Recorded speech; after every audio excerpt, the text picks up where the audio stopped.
2NURFM, a broadcast service of the University of Newcastle. A little bit excited for this time of the day. Anyone who knows me knows that I love eating and I can pretty much sniff anything out. It's a talent of mine. And we're welcome to the show, Chef Gavin Forman. Gav, welcome.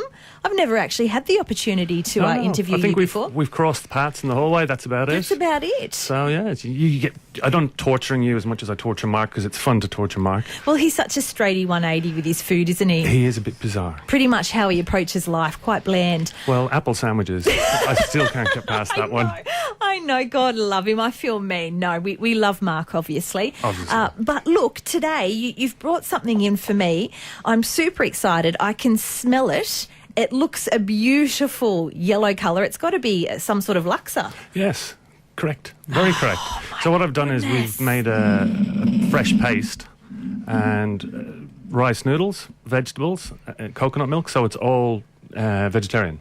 Vegetarian. Okay, look, I'm a big meat eater, but I love a good vegetarian meal also. You can add whatever you like. The paste is simple because the reason it's vegetarian is there's no shrimp paste through it at all. Which normally you do put in a laksa, correct? Absolutely. So let's talk about how you've made this paste because that's sort of the base to this dish. So it's roast garlics, turmeric, ginger, not kaffir lime. I took the kaffir lime out and I changed it to 2 squeezes of lime. Some a couple of red chilies, and I used one of the scorpion chilies as well. Oh my God, how hot is this? The first taste might be a little bit warming. So we have done the full chili show with Mark once and I nearly killed him. So this one won't be as bad. But just over rice noodles.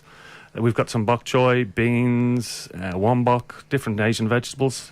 I didn't cook them, just put them down with the noodles and then just pour the hot soup over the top. So this is obviously a perfect dish for winter. Yeah.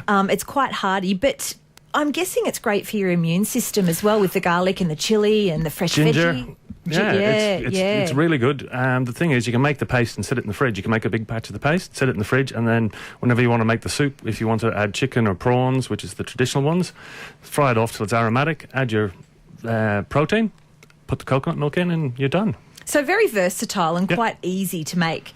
Should I do the taste? Absolutely. All right, because I'm just eyeing it off thinking, oh my God, I really need to try this. It's bright yellow, so Mark would be worried about getting it on his jeans because we got butter on his jeans last week. Oh, really? And he got a little upset. So that's quite tasty, I hope. That's delicious. Yeah, the fresh limes. I don't like the kaffir lime through it myself, but that's just my taste. You think the fresh limes give I it prefer a the squeeze of fresh lime, so I only use 4 teaspoons of water. Oh, that's good. And 2 limes.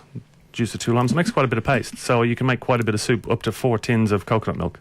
Now, it's not as sweet as some laksas. No, there's no sugar, there's no palm sugar, there's nothing like that. Because you get a lot of palm sugar through them, and I like that it doesn't have that, because you can actually taste all of the other flavours. Yeah, the lemongrass, and whatever you put in the paste is the flavours that's going to come through. So if you love chilies, add more chilies.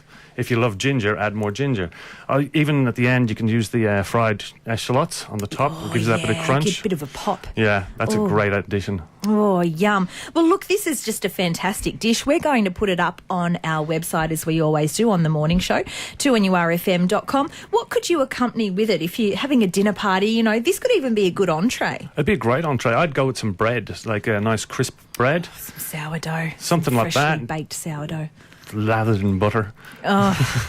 I'm going to have to do this for my husband because he's a real foodie, so he'll start calling me Martha Stewart. Probably Nigella, let's be honest. You're much more Nigella. Clearly. But look, thank you so much, Gav. This is a great winter dish. Yeah. I can't wait to really get into it. But, That's it's a bit hard to do during the interview. I want to just smash into some of this bok choy. Is that what I'm seeing? Yeah, bok choy hanging off the edges and some beans. There's all bits and pieces in it. Very good. Can you give us a clue what you might be bringing in next time you come? Have you planned that far ahead? Well, I have had a look at Mark and I had a look at the dishes on the new menu. So I'm going to go with a terrine. It's got black pudding, lemon pepper, chicken and pork. Tell us what's in a black pudding for people that congealed pig's blood. That is going to be fantastic. So happy return for Mark. Absolutely, can't wait to see him. Well, Gavin Forman, thank you. You did not disappoint. Thank you for this amazing dish, and no doubt Mark will look forward to your next recipe. Thank you.